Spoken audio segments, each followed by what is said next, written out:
ये मार्केट है बहुत अनऑर्गेनाइज है। आप समझो एक लेवल पे जब ये ऑर्गेनाइज हो जाएगा ना, तो इंडिया दुबई के बहुत आगे निकलेगा। मैं बहुत बोल रहा हूँ, दुबई से बहुत आगे निकलेगा, क्योंकि यहाँ पे फंडिंग की, जगह की, पॉपुलेशन की कोई कमी नहीं है। करप्शन किसी से जान से बढ़ के थोड़ी करप्शन होता है। ब्रिज गिरेगा, कितने बंदे मरेंगे। 1 CR का फ्लैट में लाइन ऐसा लिखा होता है, इसको ये कहूँ या ये नहीं अच्छा लगता भाई, ये बदलो ये नहीं, मतलब ऐसी ऐसी लाइनें लिखी हुई है लोगों ने।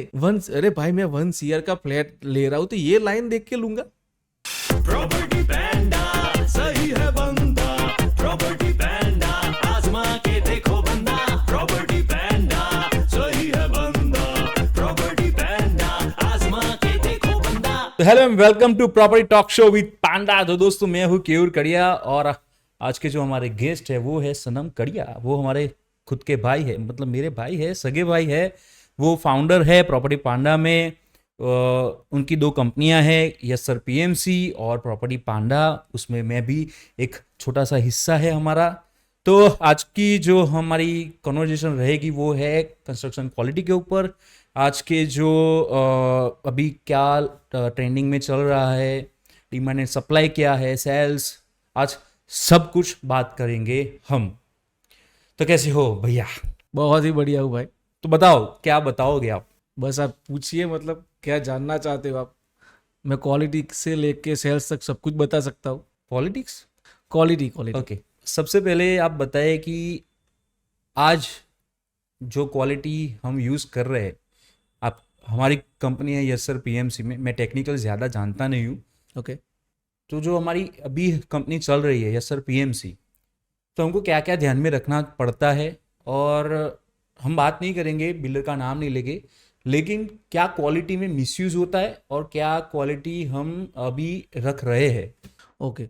अभी ये मतलब ये कैसी बात है कि इसमें बहुत बहुत कुछ है, लेकिन आपको बताऊँ जो अभी इंडस्ट्री में चल रहा है, अप्रॉक्स में बोलता हूँ गांधीनगर अहमदाबाद को लेके हम आज बात कर रहे हैं, और पूरा गुजरात इन दोनों सिटीज़ को ही फॉलो करता है। तो अब कंस्ट्रक्शन टेक्नोलॉजी या टेक्निक के बारे में बात करें तो हम ऐसा बोल सकते हैं कि बहुत ज़्यादा पीछे। ओके। आप तो समझो, पहले कंस्ट्रक्शन क्वालिटी मतलब आप किस चीज़ को बोलते हो? क्वालिटी कैसी क्वालिटी? बिल्डिंग अच्छी दिखती है वो क्वालिटी? वो तो एलिवेशन में आ गया, वो तो कुछ है नहीं। फिनिश प्रोडक्ट दिखी वो क्वालिटी हुई? आपने कौन सा मटेरियल यूज़ किया है, मतलब फिनिशिंग प्रोडक्ट में क्या यूज़ किया है, बिल्डिंग कैसे दिख रही है, कैसा एलिवेशन है, कहाँ पे है, किस तरह से, उसको थोड़ी क्वालिटी बोलते हैं। आजकल तो वो ब्रोशर दिखा के क्वालिटी बताए कि देखो हमने ये यूज़ किया है तो ये अच्छी क्वालिटी है। नहीं, क्वालिटी का मतलब ये नहीं होता है। अपने पास सर्टन स्टैंडर्ड के कोड है, IS कोड है गुजरात में ऑलरेडी, जो 2001 के बाद न्यू लॉन्च हुए थे, तो उसको ध्यान में रख के करना पड़ता है। लेकिन 90% बिल्डर, आपको ये मतलब फिगर जान के बहुत शौक लगेगा, 90% बिल्डर नहीं फॉलो करते। नहीं हम दोनों ने एक सीरीज देखी थी अक्षरधाम के ऊपर। नहीं, अक्षरधाम नहीं, वो भुज के बाद। यस। तो उन्होंने बताया था ऐसा ना कि IS कोड तो बाद में आया इसके। यस, सही बात। 2001 के पहले IS कोड जैसी कोई चीज़ ही नहीं थी। मतलब हो गए, ऐसा नहीं था कि रूल्स नहीं थे, कोई रूल्स तो थे तब भी थे, लेकिन फॉलो कौन करता था? किसी को ऐसा लगता ही नहीं था कि भूकंप आएगा और कुछ गिरेगा। ये तो गिरा बाद में, इनको पता चला कि नहीं कुछ करना पड़ेगा। तो उनके बाद भी अभी ऐसी चीज़ें कोड आने के बाद हाँ क्वालिटी में सुधार हुआ है, लेकिन अभी हम वहाँ पे नहीं पहुँचे कि जिसको हम बोल सके 100% क्वालिटी में वर्क होता है। बहुत ही कम वो वर्क होता है, अभी भी बहुत ज़्यादा काम करना बाकी। सबसे पहले ये इस चीज़ को सोचना पड़ेगा इंजीनियर्स को। ओके। जो इंजीनियर्स है, लाइक मैं सिविल इंजीनियर हूँ, आप सिविल इंजीनियर हो। आप मत मुझे तू बोल। हाँ, मतलब तुम जो भी सिविल इंजीनियर, उनको सोचना पड़ेगा कि आप कर क्या रहे हो। आपकी एक गलती की वजह से लाखों लोग मर रहे हैं, करोड़ों लोग। समझो कि एक फ्लैट, एक प्रोजेक्ट में 100 घर हो गए, भूकंप से गिर गया तो कितने लोगों की जान जाएगी। अभी भी आप सोच रहे हो ना, ब्रिज गिर रहे हैं, बनते बनते ब्रिज गिर रहे हैं, बनने के बाद ब्रिज गिरते हैं, कोई क्रेन गिर गई, कुछ ना कुछ हादसे होते ही रहते हैं। उसमें मुझे क्या लगता है कि 2-3 चीजें उसमें आपको भी कारण है। एक क्वेश्चन पूछूं, आपको शायद पता हो तो, कितने % साइट्स पे सेफ्टी इंजीनियर है? 0। आई थिंक 0 के, क्योंकि अभी safety तो मैंने देखता है अभी नहीं सुधरे हम, 2001 के बाद सुधरे हैं, लेकिन वो अभी तो 10% ही पहुंचे। 90% साइट में सेफ्टी इंजीनियर जैसा कॉन्सेप्ट ही नहीं सेफ्टी है। इंजीनियर होता क्या है वो सेफ्टी इंजीनियर्स मतलब क्या होता है कि लाइक सेफ्टी इंजीनियर होते हैं लेबर के लिए मोस्ट प्रोबेबली, लेबर बताइए। जैसे वो कि जो टेक्निकल होते हैं उसके अलावा सेफ्टी इंजीनियर होते या सेफ्टी इंजीनियर्स, उनको टेक्निकल कुछ देखना ही नहीं है। सेफ्टी उनको इंजीनियर सिर्फ safety देखना है। यस, कि मतलब आपने हेलमेट पहना है कि नहीं पहना है, आपने सेफ्टी बेल्ट कैरी किया है कि नहीं किया है, आप हाइट पे काम कर रहे हो तो वो प्रिकॉशन लेके काम कर रहे हो कि नहीं कर रहे हो। मतलब ऐसे इंजीनियर आप मुझे घूम के बता दीजिए अहमदाबाद गांधीनगर में कितनी साइट पे है। 10% से ज़्यादा वो है ही नहीं। फिर हम तीसरे या चौथे दिन एक न्यूज़ में देखेंगे ये इंजीनियर गिरने से इस मौत हो गई, यहाँ से गिरने के लेबर की मौत हो गई। तो वो तो यही होगा ना, अकेली सेफ्टी नेट बांध देने से सेफ्टी नहीं होती। ओके। तो हाँ, अभी अभी बेटर हो रहा है, लाइक अच्छी अच्छी कंपनियां बाहर से काम करने आने लगी है। उन लोगों ने वो अभी क्राइटेरिया सेट कर दिया कि उससे कम में वो काम नहीं करेंगे, वो सेफ्टी तो वो रखेंगे। अभी अच्छा हो रहा है, लेकिन अभी भी बहुत ज़रूरत है, मतलब बहुत ज़रूरत उस, और वो सुधारने के लिए सबसे पहले तो जो इंजीनियर्स है खुद, उनको उसके लिए बहुत काम करना पड़ेगा। हमें स्ट्रिक्ट होना पड़ेगा कि ये नहीं चलेगा तो मतलब नहीं चलेगा। सेफ्टी फर्स्ट, किसी के जान से ज़्यादा कुछ नहीं है, लेबर की जान से ज़्यादा कुछ मायने नहीं रखता है। तो पहले तो इंजीनियर को उस साइड पे थोड़ा स्ट्रांग होना पड़ेगा कि नहीं, विदाउट सेफ्टी में काम करने नहीं दूंगा। तो है मतलब काफ़ी चीज़ें हैं जो अभी वहाँ पे निगलेक्ट, मतलब नहीं, कोई मानता ही नहीं है, उनको देखना ही नहीं है ऐसा कुछ होता है कि नहीं होता। अगर किसी की जान गई जब कंस्ट्रक्शन वर्क चल रहा है तो उसके बाद क्या होता है? बात कुछ नहीं होता, उनका इंश्योरेंस लिया होता है तो इंश्योरेंस के पैसे देते हैं और 2 दिन बाद वही गलती फिर से होती है, कुछ फर्क नहीं पड़ता। लेकिन मैंने ऐसा भी सुना है कि जब जो कारीगर मजदूर होते हैं वो खुद सेफ्टी लेने से इनकार कर देते हैं, तो वो भी सच है क्या? सच है ना, वो भी सच है, लेकिन आप समझो उनके वो उतना ज़्यादा सोचते तो लेबर थोड़ी होते, वो भी है। वो तो हमें बताना है ना हम्म। उनको, उसका मतलब उसका क्या रिजल्ट आ सकता है, वो कितना डेंजरस हो सकता है, उनको नहीं पता है, हमें वो फॉलो करवाना है। हम्म। इसीलिए तो सेफ्टी इंजीनियर्स रखते हैं। हमें तो क्या, गिरने के बाद हम सेफ्टी इंजीनियर रखते हैं, उसके पहले रखने चाहिए। जब हम रात को कास्टिंग कर रहे थे तब जो शॉक लगा था आपको, उसके बारे में कुछ बताइए। हाँ, मतलब वो तो एक्सीडेंट थोड़ा गंदा था। मतलब आजकल की साइड में हम देखते हैं कि जैसे कि वो कास्टिंग की पंप की पाइप लगी होती है जहाँ से माल पास होता है, मतलब सॉरी कंक्रीट पास होता है वहाँ से, तो उस पे लोग बैठते हैं, उस पे इंजीनियर्स बैठते हैं, मजदूर बैठते हैं, वो सब वहाँ पे बैठते हैं। तो ये एक एक्सीडेंट हम भी बैठे थे और मतलब इसमें क्या हुआ कि वो शॉक सीधा पंप पे लगा और पंप के थ्रू सीधा पाइप पे वो शॉक चला गया। तो हमारा नसीब था कि उसके 5 मिनट पहले हम खड़े होके नीचे उतर रहे थे, लेकिन जितने भी बंदे वहां पे बैठे थे उन सबको शॉक लगा, और शॉक लगा मतलब वो 5-6 फीट ऊपर उछले थे, बाद में गिरे थे। तो मतलब वो इतना डेंजरस हो सकता है, ये लोग नहीं सोच रहे, लेकिन वो सोचना पड़ेगा, नहीं तो बहुत मतलब अभी क्या बोलते हैं कि हम 5 लाख 10 लाख स्क्वायर फुट का काम करते तो उसमें 2-3 जान तो जाती है, ऐसा नहीं होता है, उतनी सस्ती जान नहीं है अभी अपने यहाँ, उतना उसमें थोड़ा सोचना पड़ेगा, और वो इंजीनियर नहीं बोलेगा तब तक नहीं होगा। ओके, तो ये तो हम बात कर रहे हैं सेफ्टी की, क्वालिटी की बात करें तो क्वालिटी में सबसे पहले समझो कि क्वालिटी होती क्या है इन लोगों के। अभी तो ये क्वालिटी का आपको एक एग्जांपल दिखाऊं तो इनको टेस्टिंग का ही कुछ पता नहीं है, क्वालिटी चेक कैसे करे, कैसे करते हैं? Like- अगर एज अ कस्टमर अगर कोई बंदा जा रहा है घर लेने के लिए, तो देखो उनको चेक करना है तो वो क्या पूछ सकता है? कस्टमर तो आपको बनने के बाद आप कुछ नहीं देख पाओगे, बनने के बाद तो वो प्रोडक्ट फाइनल हो गए। या तो आप डेवलपर के नाम से खरीदो कि वो अच्छा है, उसके पास प्रोजेक्ट अच्छे है, या तो फिर आपको जो ब्रांडेड कंपनियों की जो एसेसरीज होती है, प्रोडक्ट होती है, वो देख के आपको खरीदना है। उससे ज्यादा आप बनने के बाद प्रोडक्ट को किसी तरह से जज नहीं कर पाओगे। ओके। लेकिन जब बनता है, लाइक आपको, आप इंजीनियर देख एक क्वेश्चन करता हो कि आप कंक्रीट की मतलब क्वालिटी कैसे देखते हो। एक सिंपल है, कंक्रीट की क्वालिटी देखने के लिए क्यूब कास्ट करते हैं, उसको ब्रेक करते हैं, वहाँ पे जो आता है वो अपना टेस्टिंग के हिसाब से हमने क्वालिटी चेक करते हैं, ठीक है। वो हम एक पूरा स्लैब कास्ट किया, उससे इतने मोल्ड क्यूब कास्ट किया, उसको टेस्टिंग में हमने अंदाजा लगा दिया कि इस क्यूब के हिसाब से हमारा स्लैब पूरा ठीक है। आसान भाषा में बताइए कि कस्टमर के एंड से, कि जब कस्टमर घर लेने जाता है, जब वो बन रहा है घर प्रोजेक्ट, वो उनका फ्लैट, तो वो पूछ सकते हैं ये चीज़? 100% आप और रिपोर्ट कितने मांगिए। कितने कितने टेस्ट आते हैं ऐसे? बहुत, मतलब एवरी मटेरियल का टेस्ट है। लाइक सैंड का टेस्ट है, वहाँ की सॉइल का टेस्ट है, आपके स्टील का टेस्ट है, आपके कंक्रीट का टेस्ट है, आपके ब्रिक का भी टेस्ट है। आप उनसे रिपोर्ट मांगिए, आपके सॉइल टेस्टिंग की रिपोर्ट मांगिए, आप आपके क्यूब टेस्टिंग की रिपोर्ट मांगिए, आपने स्टील को करवाया है टेस्टिंग तो उसके रिपोर्ट मांगिए, उसकी ब्रांड देखिए, उसका कोड देखिए कि कौन से कोड में ये स्टील मैन्युफैक्चर हुआ है। आपकी ब्रिक की स्ट्रेंथ क्या है वो आप चेक करिए।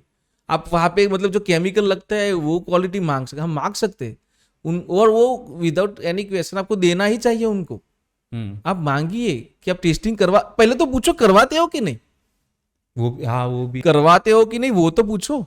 और क्वालिटी और में उनके ध्यान रखना। क्वालिटी में सबसे पहले तो मिक्स डिजाइन जो होती है कंक्रीट की, आजकल के डेवलपर डायरेक्ट जैसे कि ऑनलाइन डाउनलोड करो मिक्स डिजाइन मिल जाएगी।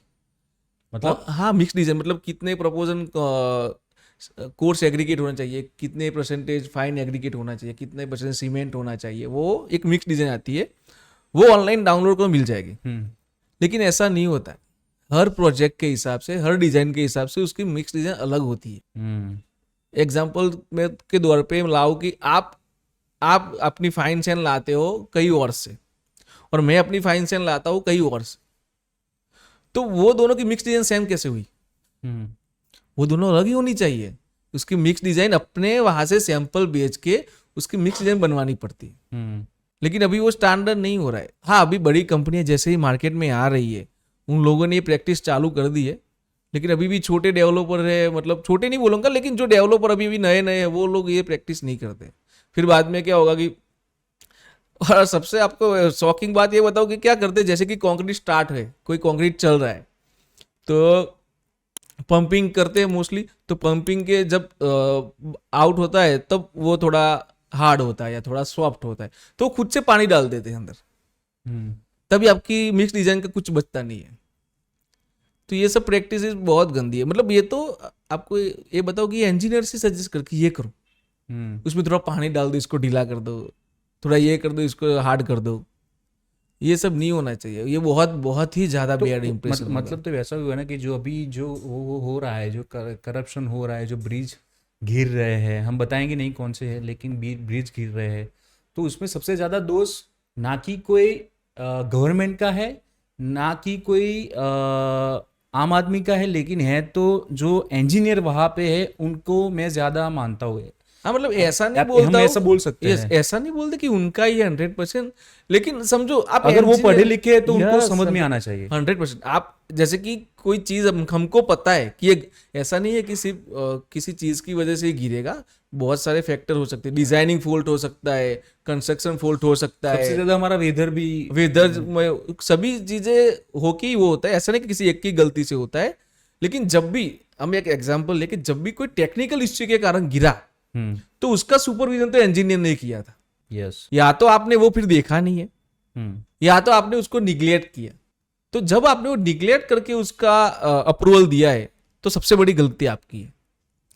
करप्शन किसी से जान से बढ़ के थोड़ी करप्शन होता है। ब्रिज गिरेगा, कितने बंदे मरेंगे, और बनने के बाद ब्रिज गिरे तो भी कुछ मानता हूं, बनते बनते गिर जाते। आपने देखा होगा बनते बनते ब्रिज गिर गए। डिजाइनिंग फॉल्ट हो सकता, और डिजाइनिंग फॉल्ट हुआ तो गवर्नमेंट ने उसको देखा ही नहीं था। समझो, वो भी गिरने के बाद हमें डिजाइनिंग फॉल्ट देखना है। कोई भी प्रोजेक्ट, ऐसे कि मैं अपना सिंपल घर भी बना रहा हूं तो मैं प्लान पासिंग में रखता हूं, तो वो स्ट्रक्चर डिटेल तो दिखती है ना ब्रिज में। और गवर्नमेंट ने बाद में, जैसे कि ब्रिज गिरा और गवर्नमेंट बोलेगी कि अभी हम इन्वेस्टिगेशन करेंगे, फॉल्ट था डिजाइन का, तो आपने पहले स्ट्रक्चर डिजाइन नहीं देखी थी। Thank you. आपने पहले स्ट्रक्चर डिजाइन नहीं देखी थी, ऐसा हुआ। तो मतलब वो काफी चीजें है, सबकी गलती। हाँ, लेकिन मुझे पता है यहाँ पे गलती हो रही है, फिर भी मैं उसको मतलब निगलेक्ट कर रहा हूँ कि मुझे तो मेरी सैलरी मिल रही है, मुझे क्या। तो सबसे बड़ा गुनहगार मैं हूँ। और मैं मानता हूँ तब तक कोई भी चीज़ ऐसी नहीं होती कि सिविल इंजीनियर उसको अप्रूवल दिए बिना चालू हो। तो बहुत बड़ी जिम्मेदारी उसकी होती है कि वो 100% पहले फाइनलाइज करे कि ये प्रॉपर है या नहीं, बाद में ही उसकी परमिशन देनी चाहिए। हम्म, और सबसे बड़ा नुकसान इसमें तो पब्लिक का ही है, पैसे पब्लिक के ही है। और as a consultant, as a engineer मेरे सामने ये हो रहा है तो मतलब हमें तो नींद ही नहीं आए, तो बहुत बड़ी जिम्मेदारी होती है। लेकिन अभी धीरे धीरे हो रहा है, जैसे कि न्यू जनरेशन आ रही है तो वो लोग सोच रहे हैं, जैसे कि रियल प्राइवेट सेक्टर में भी देखे तो पहले उतना नहीं था। लाइक किसी ने कॉन्ट्रैक्टर ने बोल दिया, डेवलपर ने बोल दिया कि इतनी कटिंग लेंथ आती है स्टील में, हमें पता हो, तो वेस्टेज बचाने के लिए हम अपने हिसाब से कटिंग लेंथ सेट करते थे पहले। मतलब अपनी स्टैगर्ड प्रॉपर हुई या नहीं, अपना लैब प्रॉपर हुआ कि नहीं, वो सब नहीं देखते थे। थोड़ा कम है चलेगा, मेंटालिटी ये थी पहले कि थोड़ा कम है चलेगा। और इंजीनियर भी बोलता है ठीक है चलेगा, वेस्टेज कम हो रहा है ना। लेकिन ऐसा नहीं होता भाई, एक बार तो भूकंप में गिरे हो, अभी तो समझ लो सबसे बेजी वो होता है आपका लैप लेंथ में कॉम्प्रोमाइज होना ही नहीं चाहिए, तो स्टैगर्ड में अपना कॉम्प्रोमाइज नहीं होना चाहिए। तो वो सब तो इंजीनियर की जिम्मेदारी है। क्वालिटीज हर एक तरीके से क्वालिटी देखनी चाहिए। ऐसा ही नहीं कि फिनिशिंग प्रोडक्ट अच्छी बनानी है तो उसको देख लो। हमें आप किसी भी साइट पे जाके पूछोगे ना कि आपकी सॉइल बेयरिंग कैपेसिटी क्या है, वो बहुत निगलेक्ट करने वाली चीज़ नहीं है, उसको ध्यान रखना पड़ता है। और धीरे धीरे भी रख भी रहे लोग सॉइल बेयरिंग कैपेसिटी। वो अलग अलग होता है ना, मतलब जब उसका भी टेस्ट करना पड़ता है हमको पहले। उसके बिना तो बिल्डिंग स्टार्ट ही नहीं कर सकते। वो करते हैं लोग, अभी करते हैं, लेकिन उस पर ध्यान देते हैं कि नहीं हमें पता नहीं है, लेकिन करते तो है। अभी स्टार्ट हुआ है क्योंकि जब हम प्रोजेक्ट की शुरुआत करते हैं तो सबसे पहले वही आता है। 100% हमको सॉइल ही देखनी पड़ती है ना, उसके बाद तो हम डिजाइन होती है। हाँ, जैसे कि हमने पहले पढ़ा था कि जब ब्लैक कॉटन सॉइल करके कुछ आता है, मुझे ज़्यादा पता नहीं है, लेकिन वो अलग होता है। हमारी जो सॉइल है वो अलग है, उसमें अलग आता है। तो वो कैसे होता है अलग? मतलब वो तो जैसे कि आपके जो प्लॉट है वो रिवर के पास है तो उसकी बेयरिंग कैपेसिटी अलग होगी, रिवर से ज़्यादा दूर है तो उसकी बेयरिंग कैपेसिटी अलग होगी, आप पहाड़ों के नज़दीक में हो तो उसकी बेयरिंग कैपेसिटी अलग होती है। तो वो अलग अलग होती है और उसके हिसाब से ही अपनी स्टील डिज़ाइन होती है। उसके अलावा स्टील डिज़ाइन हो ही नहीं पाती। कंक्रीट भी सेट नहीं होगा ना उसके हिसाब से फाउंडेशन डिसाइड होगा कि पाइल करना है, राफ्ट करना है, ट्रेपेजोडियल करना है, कौन सा फाउंडेशन में हमें जाना है, वो उसके बाद ही डिसाइड होता है। उससे पहले डिसाइड ही नहीं हो पाता। या तो कैलकुलेशन लोग स्टार्ट कर देते कि ये फाउंडेशन आएगा इसकी टेस्टिंग के पहले। ओके। मतलब ये आपको बताऊँ कि रियल एस्टेट कंस्ट्रक्शन बहुत बड़ा मार्केट है, बहुत ज़्यादा चीज़ है। मतलब अहमदाबाद गांधीनगर में तो अभी इतना है कि जितने भी इंजीनियर पढ़ रहे हैं ना वो सब भी आ जाए ना, तब भी सबकी जगह बन जाए। उतने प्रोजेक्ट है, उतनी जगह है, लेकिन अभी उनको वो स्टैंडर्ड अभी मेंटेन करना पड़ेगा कि हम किस स्टैंडर्ड में हमें काम करना है। जैसे कि वो हमें सिखाना पड़ेगा। लाइक हम एज अ सीनियर हम किसी को सिखा सकते हैं, लाइक इंस्टीट्यूट ये सिखा सकते हैं कि क्या हमें कॉम्प्रोमाइज करना है और क्या नहीं करना है। तो ये सब बहुत बहुत सारी चीज़ें, मतलब इस पे तो हम पूरे 3-4 महीने का इंस्टीट्यूट स्टार्ट कर सकते हैं। क्वालिटी में क्या क्या ध्यान रखना चाहिए, क्या क्या नहीं रखना चाहिए। लेकिन अभी क्या है, मैंने देखा है कि अभी पूरी ब्रांडिंग इस तरह से हो रही है। लाइक आप हो, मतलब आप समझो कि किस तरह से हम क्या बेच रहे हैं। आप एक चीज समझो कि आप ब्रोशर पकड़ते हो, हाँ, ठीक है, मैं अभी क्वालिटी को लेके आ रहा हूँ एक डेवलपर के एंगल से, समझो एक इंजीनियर से एंगल के हटके हम डेवलपर के एंगल पे जाते हैं। ओके। आपने ब्रोशर देखा, आप फ्लैट लेने जाते हो, ब्रोशर के अलावा आपके पास कुछ नहीं है, नहीं। तो लास्ट में वो लोग लिखते हैं हम इस ब्रांड की ये चीज, इस ब्रांड की ये चीज यूज करेंगे, ठीक है। मतलब आपको पता है वो ब्रांड कैसा है, उसका तो एडवर्टाइजमेंट उस लेवल पे हुआ है, लेकिन वो उस चीज के लिए बना है कि नहीं वो भी नहीं पता है किसी को। वो कैसे चेक करें? वो तो हमें डिटेलिंग देखनी पड़ती है। लाइक समझो कि इन्होंने सीमेंट डाल दिया, समझो कि ये कंपनी का सीमेंट डालेंगे, उसमें से उन्होंने 3 ऑप्शन दिए हैं, तो हमें कौन सा पता है कौन सा सीमेंट डाला है। अच्छा, हाँ, अलग अलग सीमेंट आते हैं ना हर क्वालिटी का। आप समझो कि उन्होंने स्टील में भी ब्रांड दिए हैं कि ये स्टील ब्रांड, लेकिन स्टील ब्रांड के हिसाब से नहीं, कोड के हिसाब से होता है। वो FE475 है या FE510 है, वो लिखना है, ब्रांड नहीं लिखनी है। समझो स्टील के ब्रांड में कुछ फर्क आता है? बहुत ज्यादा फर्क आता है। लेकिन हम तो घर ले रहे हैं तो हम खुद क्यों करवाए टेस्ट? अगर समझो मैं क्या बोल रहा हूँ हम रिपोर्ट कि मांग हाँ सकते हैं। हाँ हम रिपोर्ट मांग सकते हैं, लेकिन एज ए डेवलपर उनको भी समझना चाहिए कि जब मैंने अभी फ़ोन लिया छोटा सा, उसमें मुझको सब मिला, यूज़र मैन्युअल मिला, उसके रिव्यू मिले, लेकिन रियल एस्टेट में तो मैंने ऐसा एकदम ट्रस्ट जो आ सके वैसा रिव्यू तो हम देखते ही नहीं है।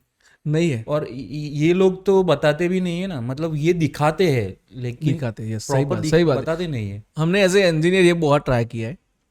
हमने काफ़ी जगहों पे बात भी की है कि हम एक यूज़र मैन्युअल बनाते, कि कौन सा स्टील है, कहाँ से लाए थे, किस टाइम, क्या वो डेट का था, किस तरह से यूज़ किया हमने था। भी फ्लैट परचेस किए, हमको भी कुछ पता ही नहीं है ना कि नहीं, वो तो मैंने खुद बनवाया तो मुझे पता है उसका। वो अलग है, लेकिन हाँ, जब मतलब बात करें चाहिए। एज ए डेवलपर, तो डेवलपर की जो जिम्मेदारी आती है कि एवरी मंथ आपको भेजे कि क्या क्या हुआ था, वैसे भी लोग नहीं नहीं, करते हैं इसमें अपनी एक गलती है।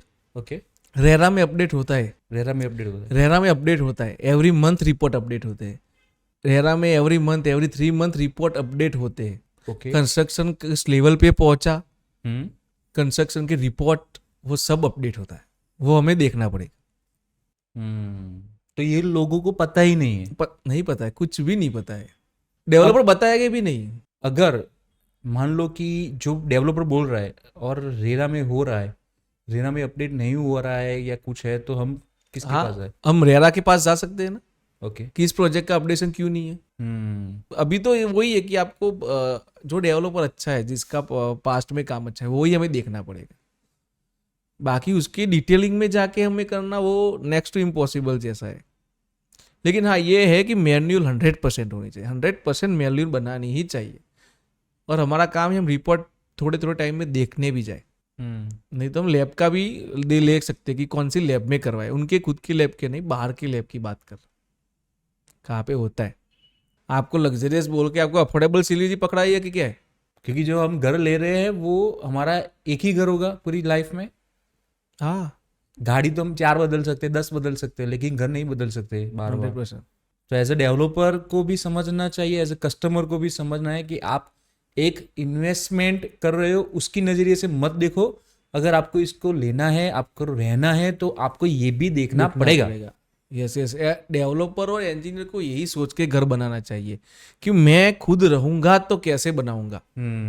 ये सिंपल रूल है, और ये मतलब इसको ध्यान में रख के ही आप काम करो। तो हमने बात की क्वालिटी सेफ्टी की, अभी हम बात करेंगे सेल्स के बारे में। पूछिए आप सेल्स में। जैसे कि आप बताते हैं कि मुझे सेल्स में ज़्यादा इंटरेस्ट है, आप सेल्स अच्छे से कर लेते हो, तो क्या गुण होना चाहिए सेल्स, जो बंदा सीख रहा है, जो बंदा वो पास आउट होने के बाद वो नौकरी कर रहा है, तो उसको क्या ध्यान में रखना चाहिए? सेल्स को तो अभी क्या है कि लोगों ने बहुत कॉम्प्लिकेटेड बना दिया है। ओके, सेल्स बहुत ही इजी चीज है, जिसको कुछ नहीं आता ना उसे सेल्स आता है। 4-5 चीजें हमें ध्यान रखनी है सिर्फ।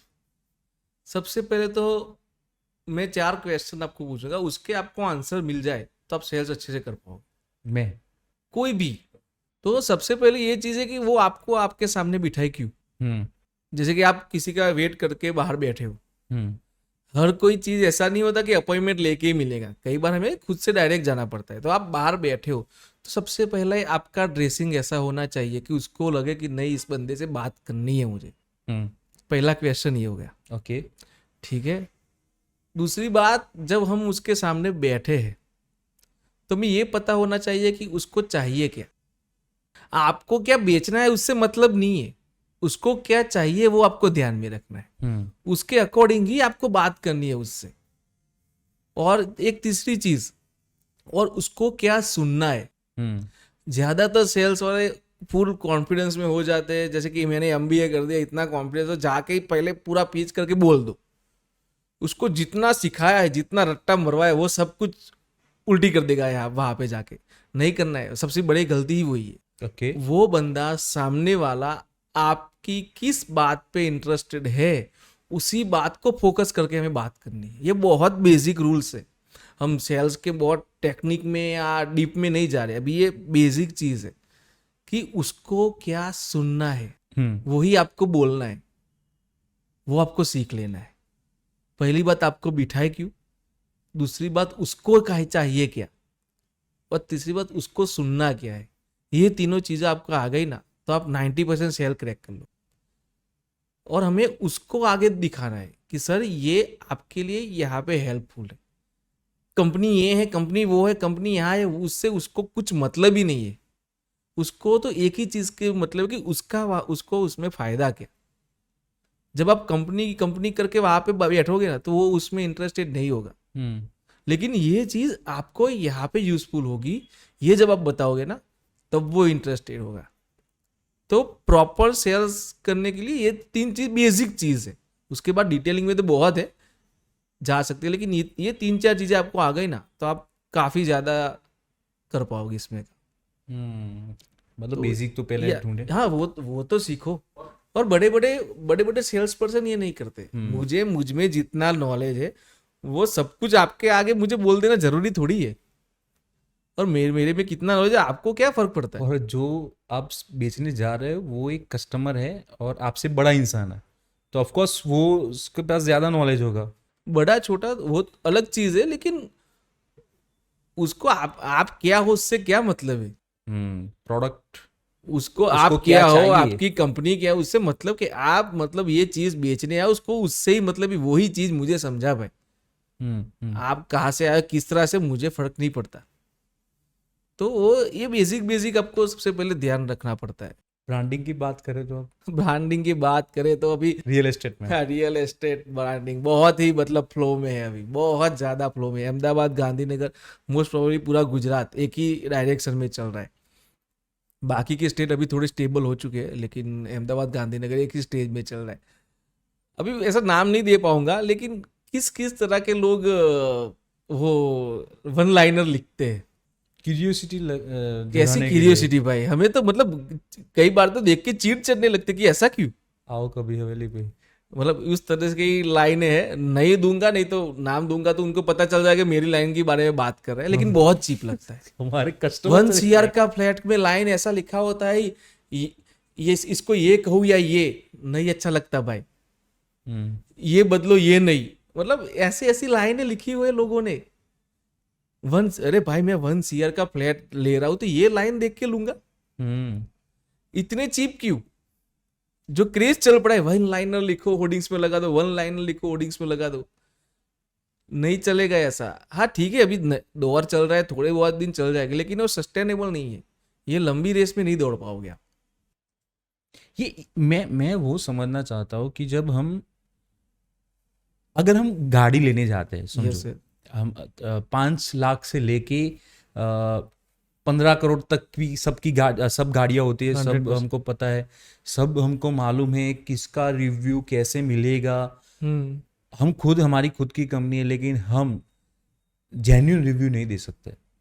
जैसे कि ये 5 लाख की गाड़ी जब लॉन्च होती है, या चाहे मारुति हो, टाटा हो, हुंडई हो, ऐसा रियल एस्टेट में क्यों नहीं होता है? डरते हैं सब, लेकिन यहाँ पे सबको एक दूसरे से बना के रखना है। मैं वही बोलना होना चाहिए, ये हर एक प्रोजेक्ट का जेन्युइन रिव्यू होना चाहिए, हर एक प्रोजेक्ट का जेन्युइन रिव्यू होना चाहिए, वहां पे रेटिंग होनी चाहिए, उसी हिसाब से काम होना चाहिए। लेकिन अभी नहीं हो रहा है, तो ये मार्केट है बहुत अनऑर्गेनाइज है, पूरा अनऑर्गेनाइज मार्केट है। ये जब आप समझो एक लेवल पे जब ये ऑर्गेनाइज हो जाएगा ना, तो इंडिया दुबई के बहुत आगे निकलेगा। मैं बहुत बोल रहा हूँ, दुबई से बहुत आगे निकलेगा, क्योंकि यहाँ पे फंडिंग की, जगह की, पॉपुलेशन की कोई कमी नहीं है। क्योंकि आपने अभी देखा होगा कि रॉयल एनफील्ड जो मेरे पास बाइक है 350, वो अभी तक मार्केट में राज कर रहा था, 100%। अभी भी कर रहा है। लेकिन 2 कंपनियों ने वही प्राइस में बाइक लॉन्च कर दी। ट्रम्प वो बजाज के साथ जुड़ गया, बाइक लॉन्च की, और एक हार्ली डेविडसन की बाइक आई। तो मतलब वो, और उसके रिव्यू होते हैं, उसके बाद हमको पता चलता है कि भाई मैं रॉयल एनफील्ड अभी ले रहा हूँ तो वो लूँ या ना, अगर मैं हार्ली में जाना चाहता हूँ तो मैं जाऊँ या ना। लेकिन जब ये बात 50-60 लाख तक पहुंच जाती, वो तो 3 लाख की प्रोडक्ट है ना, अगर मैं 50-60 लाख का घर लेना चाहता हूँ। समझो इसमें बहुत बहुत बड़ी गैप यही है। जो लोग यहाँ पे मतलब आपने मोटरसाइकिल का रिव्यू किया, जो लोग इसका रिव्यू कर रहे हैं ना, उनको वो बाइक बेचनी नहीं है। समझो मैं क्या बोल रहा हूँ, वो वहां पे रिव्यू सिर्फ कर रहा है, उसको वो बाइक बेचने की उसका मार्केटिंग नहीं करना है। रियल एस्टेट में क्या हो रहा है, जो इसका रिव्यू कर रहा है उसको तो वो प्रोडक्ट बेचनी है, तो वो आपको सब अच्छा ही बता रहा है। यहाँ पे रिव्यू कौन करता है? कंसल्टेंट रिव्यू करते हैं, ब्रोकर रिव्यू करते हैं, वो भी वीडियो बना बना के 5-10 हमारे सेकंड में जैसे- ये देख लो, हाँ मतलब दिला दूंगा मतलब वो ही रिव्यू कर रहे हैं कि ये अच्छा है, ये अच्छा है, ये अच्छा है। लेकिन उसको वो तो बेच, मोस्टली तो बता सब अच्छे ही होते हैं। मैं वही बोल रहा हूँ कि आप एक बहुत डीप चीज है ये जॉक्स के बाद में देखो कि जो बंदा जो चीज सेल कर रहा है ना, उसका वो रिव्यू नहीं दे पाएगा, वो उसका रिव्यू नहीं दे पाएगा, वो रिव्यू को हम वैलिड गिन ही नहीं सकते। आज कैमरा लेके हर कोई वीडियो बना रहा है, ये ऐसा करे, ऐसा करे, ऐसा करे, ऐसा करे, उससे नहीं होता रिव्यू। ऐसे ऐसे मतलब कंसल्टेंट की यहाँ पे जरूरत है जो प्रॉपर कोर रिव्यू दे कि ये अच्छा है तो अच्छा है, बुरा है तो बुरा है। वो हर इंडस्ट्री में है, मतलब फिल्म इंडस्ट्री गिन लो, कार की देख लो, कोई भी प्रोडक्ट, सब में रिव्यू है। इसमें रियल एस्टेट में नहीं है, क्योंकि यही बड़ा गैप है कि जो रिव्यू करता है वो यहाँ पे बेचता है, और वहां पे जो रिव्यू करता है वो बेचता नहीं है। ये बहुत बड़ा गैप है, और वो जब खत्म होगा तब हमें शायद ऐसा कुछ प्रॉपर रिव्यू करने वाले बंदे मिले। अभी तो थोड़ा दिक्कत में दिख रहा है, लेकिन आएगा धीरे धीरे। क्योंकि रिव्यू भी करे तो करे कैसे?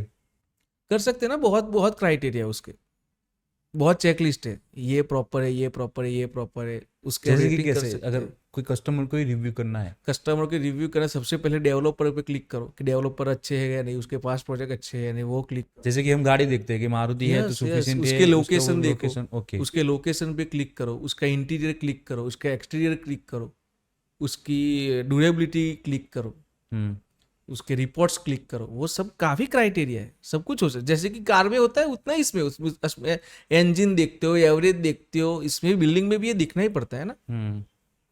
साइज देख के थोड़ा सब कुछ हो जाता है। जब मैं भी सैंपल हाउस शूट करने जाता हूँ तो वो जो कि हमारे कस्टमर होते हैं, वो हमारे क्लाइंट होते हैं, तो मैं नहीं बोल पाता हूँ कि भाई ये गलत है, क्योंकि वो मेरे क्योंकि आप क्लाइंट बेच रहे हो, समझो आप कि हाँ, उसको मैं बेच रहे हो।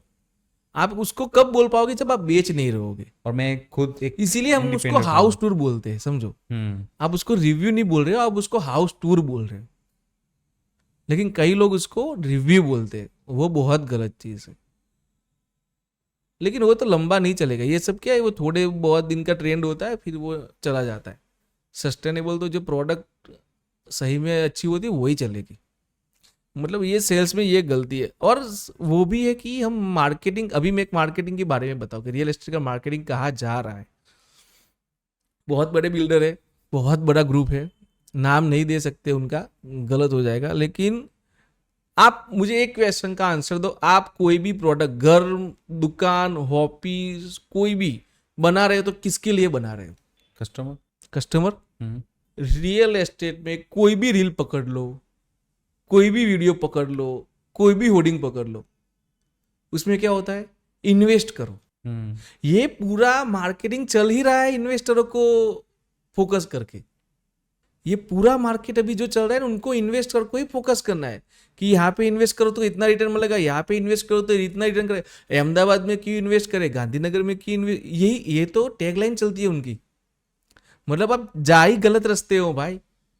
इन्वेस्टर से कोई भी प्रोजेक्ट कभी लाइव नहीं होगा, और जब प्रोजेक्ट लाइव नहीं होगा तो फिर क्या लगेगा? जैसे कि एक कॉमर्शियल प्रोजेक्ट आप देख लो, उसमें सारे इन्वेस्टर है, सबने परचेस कर लिया, बिल्डर ने बेच के निकल भी गया, वहां पे कोई आया ही नहीं है, पूरी बिल्डिंग बंजर पड़ी है, तो आपको क्या लगेगा? पूरी बिकी ही नहीं है।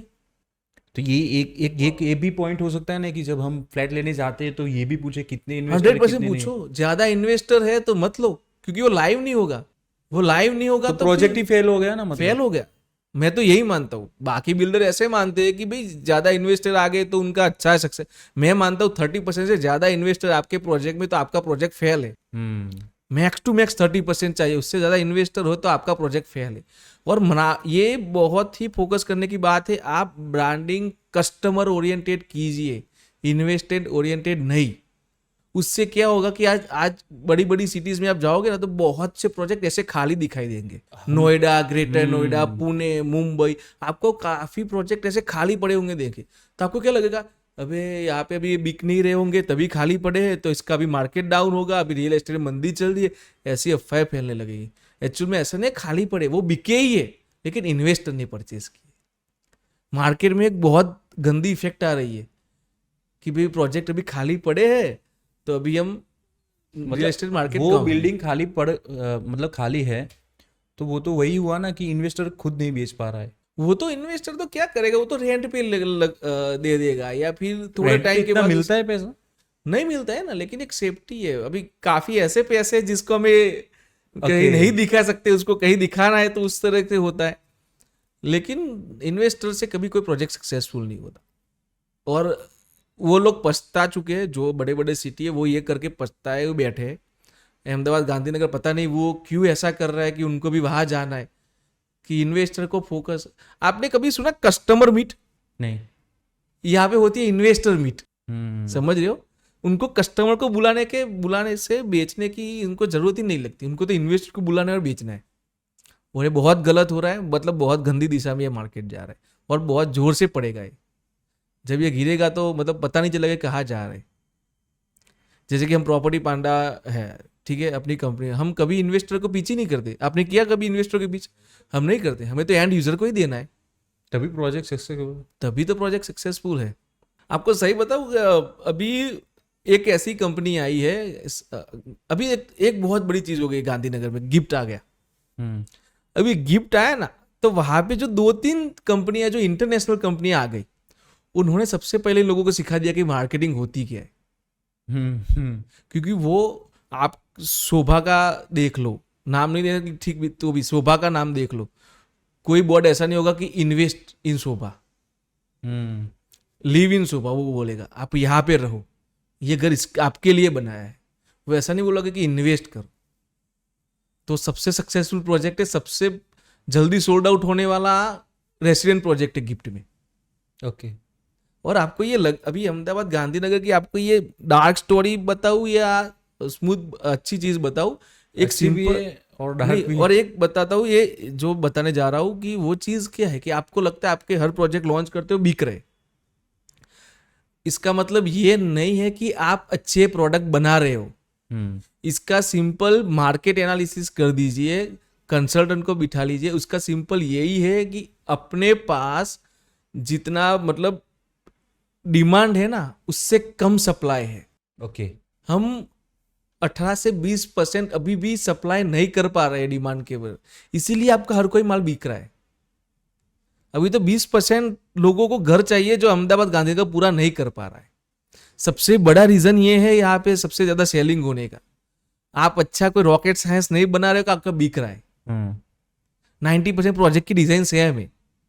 2 BHK फ्लैट देख लो, 3 BHK, 90% प्रोजेक्ट की सेम ही है। हम शूट करते हैं सेम ही होते हैं सब, सैंपल हाउस। तो फिर तो आपके थ्रू थोड़ा कोई रॉकेट बना रहे हो कि कोई ले लेगा, लेकिन डिमांड अभी बहुत ज्यादा है और सप्लाई हम नहीं पहुंच पा रहे, इसीलिए हमारी ज्यादा है। इसीलिए हर कोई जैसे भी डेवलपर मतलब कुछ भी ये लोग ब्रांडिंग करते हैं तो चल जाता है, लेकिन अभी ठीक है, अभी कब तक चलता है एक ये? और चीज़ है, जब मार्केट में अभी गांधीनगर अहमदाबाद में बहुत ही गंदी चल रही है कास्टिज्म, वो गलत है। बहुत ज्यादा गलत है, क्योंकि हमने तो खुद देखा लेकिन है। अभी नहीं होगा। उसका एक आपको मेन रीजन बताऊं, कास्टिज्म मतलब जब आप नंबर ऑफ यूनिट कम होते हैं ना आपके प्रोजेक्ट में, उतने यूनिट सेल करना इजी है। आप ग्रुप में सेम कास्ट में बेच सकते हो, क्योंकि अपने पास एफएसआई कम थी। अहमदाबाद गांधीनगर की जो एफएसआई थी वो पहले कम थी, तो क्या यूनिट कम बनते थे, मैक्स टू मैक्स 100-150, उससे ज्यादा यूनिट नहीं बनते। तो एक ग्रुप में हम बेच पा रहे थे, एक ग्रुप में एक कास्ट में। लेकिन अभी क्या हो रहा है, एफएसआई आपकी फुल हो गई, तो अभी 400, 500, 600 फ्लैट के इतने ज्यादा यूनिट हो गए, तो अब कोई भी एक कास्ट थोड़ी 600 यूनिट लेगी, नहीं ले पाएगी। तो अभी वो कम हो जाएगा, वो धीरे धीरे होगा। उसमें सबकी गलती है, ऐसा नहीं है कि एक कई गलती, सबकी गलती है। ना देने का रीजन भी उनका अलग अलग होता है, लेकिन अभी है कि अभी वो धीरे धीरे वो निकल जाएगा, क्योंकि नंबर ऑफ यूनिट इतने बड़े। क्योंकि आपको पता हो तो इंडिया में स्काई स्केपर अभी स्टार्ट हुए हैं। अभी हाइट अहमदाबाद में तो अभी हाइट मिली है, पहले हाइट भी नहीं मिल रही थी। क्योंकि इंडिया के एफएसआई क्या है कि हम हॉरिजॉन्टली स्प्रेड करते हैं, दूसरे कंट्री में एफएसआई वर्टिकल होता है। तो हम अभी धीरे धीरे उसमें आ रहे हैं। तो अभी हम 41 का एक न्यू लॉन्च हो रहा है, 41 स्टोरेज का, 34-35 का तो लॉन्चिंग हो गए ये सब, अभी होगा, अभी उसमें दिक्कत नहीं आएगा, वो कास्टिज्म निकल जाएगा, अभी वाइट पेमेंट भी होगा, सब एक कुछ कई होगा। बार जो हमारे खुद के कस्टमर ऐसे पढ़े लिखे होते हैं, बहुत ज़्यादा उनकी इनकम होती है, तो भी मना कर देते हैं। बाद में हमको भी दुख होता है कि तुम मुंह पे क्यों मना कर रहे हो। ऐसा होता है, ये हमें भी थोड़ा कंट्रोवर्शियल चीज़ भी है, लेकिन हो रहा है मार्केट में, मैं इसे डिनाई नहीं कर पाऊंगा, ये हो रहा है। लेकिन गलत है। यहाँ बहुत बहुत ज़्यादा गलत है, मतलब जैसे कि हम तो एक पोर्टल है, हम तो कुछ नहीं कर पाएंगे, हमको तो इंक्वायरी आएगी तो भेजना ही पड़ेगा, हम कुछ नहीं कर पाएंगे। एज ए मैसेज तो ड्रॉप कर सकते हैं, हम हाँ भाई रिक्वेस्ट करके थे कि भाई ऐसा मत करो, क्योंकि हर किसी की लाइफ है, हर किसी हर का किसी घर को, है। हाँ हर किसी को अच्छे प्रोडक्ट लेने का हक है। सब आपको एक प्रोडक्ट चाहिए, दूसरे को भी वो प्रोडक्ट चाहिए ना, ऐसा तो है नहीं। सबको घर चाहिए। यस, तो वो तो मतलब नहीं होगा अभी, समझो कि हाँ, लेकिन अभी मुंबई, नहीं हो रहा दिल्ली है। में नहीं हो रहा है, तो अभी ये गुजरात में भी थोड़ा टाइम का है, बाद में ये सब बंद हो जाएगा। मैंने बोला कि जब से नंबर ऑफ यूनिट बढ़ेंगे तो फिर कितनों को दोगे आप, एक कास्ट के कितने बंदे हो गए, तो फिर वो हो जाएगा, उसमें दिक्कत नहीं है अभी। लेकिन अभी जो मार्केटिंग जो अभी हो रही है ना, वो बहुत गलत है, उसको कुछ करना पड़ेगा, नहीं तो वो जाएगा अभी बहुत गंदी। बड़े बड़े डेवलपर्स ओनली खाली और खाली वो सिर्फ इन्वेस्टर को ही फोकस कर रहे हैं, सबको इन्फ्लुएंसर बनना है अभी तो। उस पर पैसा ज्यादा है। या अभी हाँ, आपकी जर्नी के बारे में बताओ। जर्नी, क्या क्या लगा था कि मैं इंजीनियरिंग करूंगा, फिर बाद में क्या सोचा था कि नहीं, आपने? मैं बहुत क्लियर था, मतलब क्योंकि मैं तो पहले, छोटा था, मुझे ज्यादा पता नहीं था, मैं तो नहीं मैं enjoy कर रहा था बहुत लाइफ। बहुत ज़्यादा क्लियर था अपने मतलब क्या करना है उसमें, मैंने कभी कंफ्यूजन में कभी ये कोई डिसीजन नहीं लिया है। लाइक मैं 8-9 में था, तब से मुझे पता सिविल इंजीनियर ही बनना है, हम्म, और वो भी पता है सिविल इंजीनियर के बाद मैं कुछ बिजनेस करूंगा, ओके। वो बहुत क्लियर था।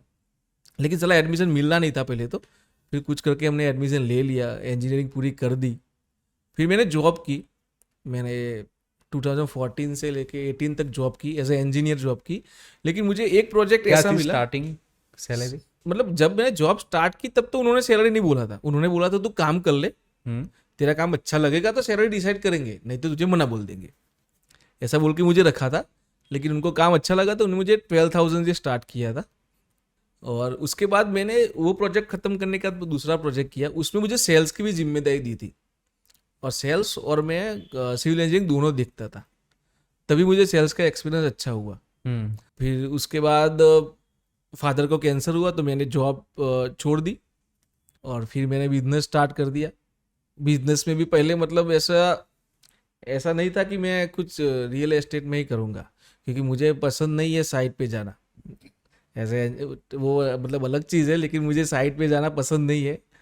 लेकिन वो क्या आता है मुझे, हार्डकोर वो ही आता है, तो मैं सिविल का काम अच्छे से कर लेता हूँ। लेकिन मुझे सेल्स पहले से बहुत पसंद था, तो इसलिए हमने पहले यस सर को फाउंड किया, काफ़ी मल्टीपल प्रोडक्ट के साथ, वो नहीं वर्कआउट हुआ। पहले कोरोना के बाद हम ऑलमोस्ट क्लोज के साथ थे, फिर दूसरी बार फिर चालू किया, फिर कोरोना आ गया, फिर तो फादर भी नहीं रहे दूसरे कोरोना के बाद, फिर हमने फिर से स्टार्ट किया, फिर प्रॉपर्टी पांडा के नाम से आए।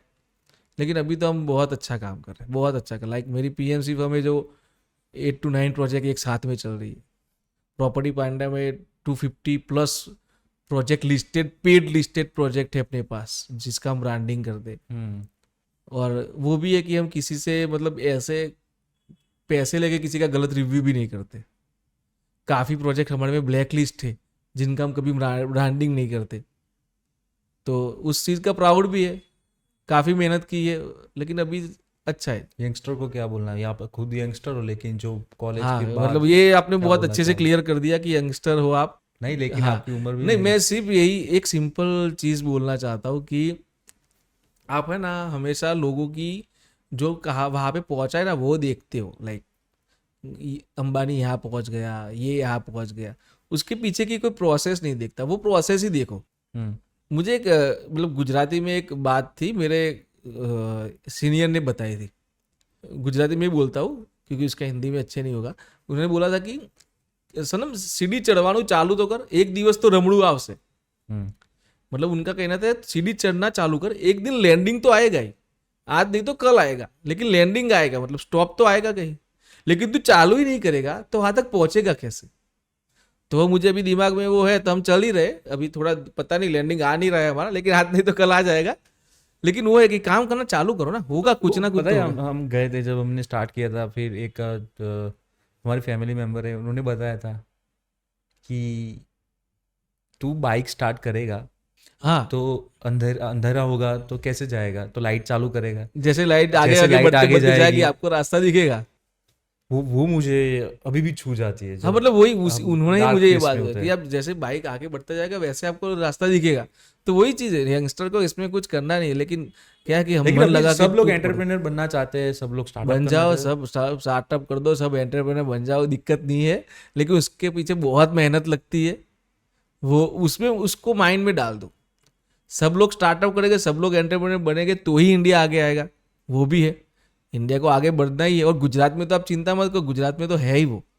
हमको तो धंधा है, हमारा स्टार्टअप हाँ, नहीं होता है, मतलब हमारा ये चीज, एंटरप्रेन्योर हाँ, ये क्लियर करना चाहता हूँ बहुत। स्टार्टअप नहीं करना है, हमें धंधा करना है, प्रॉफिटेबल धंधा करना है, जब भी होगा स्टार्टअप नहीं करना है। प्रॉफिटेबल होगा, लेकिन यस, धंधा यस, होगा। धंधा करना है, मतलब बनना है। लेकिन उसके मेहनत लगती है, उसका भी तैयारी रखना चाहिए कि इतनी इतनी प्रॉब्लम आएगी। ये हाँ, एक चीज मतलब दिमाग में रखो कि मैंने ये सोचा था कि जब मैं रिटायरमेंट के टाइम बैठूंगा ना, तो मैंने सोचा था कि मैं एक बुक लिखूंगा। हम्म, अभी भी मेरा मेरे दिमाग में है कि जब रिटायर्ड होगा तो एक बुक लिखूंगा। और वो बुक कब सक्सेस होगी, उसमें प्रॉब्लम्स होगी, अच्छी बातें होगी, बुरी बातें होगी, तभी वो बुक सक्सेसफुल होगी ना, किसी को पढ़ने को अच्छी लगेगी। तो एडवेंचर तभी आएंगे। तो वो आप एंटरप्रेन्योर बनना है ना, तो दिमाग में डाल दो कि आपको बुक लिखनी है, उसमें अच्छे बुरे सब तरह के चैप्टर आएंगे। तो सब वो फेस करना पड़ेगा। सब फेस करना पड़ेगा। और आप जब भी प्रॉब्लम है तो वो सोचो कि ये प्रॉब्लम आएगी तो वो उस बुक में ये पॉइंट बहुत अच्छे से लिखा जाएगा, उस चीज को लो और मेहनत करते जाओ, हो जाएगा आज नहीं तो कल कुछ ना कुछ। एक लास्ट क्वेश्चन, यस, आपने इंजीनियरिंग की तो उससे आपको क्या फायदा होगा? बहुत मतलब फायदा तो काफी हुआ है। हाँ, सीखा तो मैं बाद में हुआ इंजीनियरिंग के। लेकिन लेकिन हमारा हाँ, जो वो स्ट्रेस लेवल जो होता है ना, मतलब इंजीनियरिंग इंजीनियरिंग में वो लोग जो प्रेशर देते हैं ना हमें कि ये करना है, ये करना है, ये करना है। और सिविल इंजीनियरिंग में आपको पता हो सबसे ज्यादा सब्जेक्ट होते हैं कंपेरेटिवली दूसरे। तो उतना ज्यादा प्रेशर देते हैं कि अभी क्या होता है कि कोई ऐसा प्रेशर देता है ना कि भी इतने महीने में ये करना है, तो वो तो मुझे प्रेशर कुछ लगता ही नहीं है। मुझे लगता है कि हम ये प्रेशर तो बहुत कम है जब मुझे इंजीनियरिंग में दिया था। तो मेंटली उतने स्ट्रांग हो जाते हैं। वो मैं खराब नहीं बोल रहा हूँ, लेकिन हम इंजीनियरिंग करते हैं तो मेंटली हम उतने स्ट्रांग होते हैं, हम किसी भी सिचुएशन में चल सकते हैं। तो इंजीनियरिंग का ये फायदा तो बहुत कुछ है। और बाकी तो जो सिविल फील्ड में मैं सीखा टेक्निकली, वो भी काफी अच्छा था। क्योंकि जो इंजीनियरिंग, मैं मुझे तो इंजीनियरिंग नहीं करना था लेकिन मैंने किया। लेकिन इंजीनियरिंग करने के बाद वो जो मैं सीखा हूँ, जो इंजीनियर से सीखा हूँ, जो हमारे पेशेंस, पेशेंस, मतलब अभी तो उनको इंजीनियर क्या का नाम क्या बदल के पेशेंस पेशेंस रख रखना देना ये चाहिए। सबको लगता है कि मुझे लोग मुझे भी कहते हैं कि सपोर्ट है तुझे, घर से सपोर्ट है, लेकिन सपोर्ट तो है, लेकिन मुझे भी तो मेरी खुद की भी सोच है ना। हम्म, हमको भी पता है कि सेकंड कोरोना में हमने कैसे स्ट्रेस, कैसा पेशेंस लेवल हमारा खुद का चेक किया था भगवान ने। वो कैसे आएगा? तो जब आपकी उम्र कम होगी और स्ट्रेस लेवल ज्यादा होगा, वो आप कैसे हैंडल करते हो उस हाँ, सिचुएशन को। मतलब बी काम, सिंपल, बी काम, धोनी को फॉलो करो। धोनी का सिंपल है, काम रहो, सब कुछ हो जाएगा, अच्छे से हो जाएगा। हाँ, लेकिन एंटरप्रेन्योर ही बने, मैं तो बोलता हूँ धंधा करो, हो जाएगा कुछ ना कुछ। ओके, तो आज के लिए ये हमारे भाई थे सनम कड़िया। तो आपको पॉडकास्ट कैसा लगा प्लीज़ हमारे कमेंट बॉक्स में ज़रूर बताएं। और ऐसे ही पॉडकास्ट देखने के लिए हमारे चैनल को लाइक करें, शेयर करें और सब्सक्राइब करें।